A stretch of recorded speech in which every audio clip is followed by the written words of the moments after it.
ہدا کسے کہتے ہیں؟ ہدا سمندر میں پہاڑ کی نکلی ہوئی چٹان جو پانی سے باہر نکلی ہوتی ہے اور سورج کی روشنی سے وہ چمکتی ہے،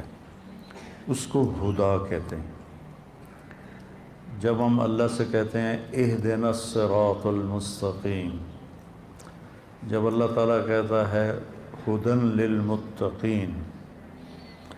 تو عرب کی دیہاتی زبان میں ہم یہ کہہ رہے ہیں کہ ہمیں وہ چٹان دکھا جس کو دیکھ کر راستہ ہمیں صحیح معلوم ہو جائے۔ پہلے تھوڑا سا اس کا پس منظر سمجھیں کہ عرب سمندری سفر سے ڈرتے تھے،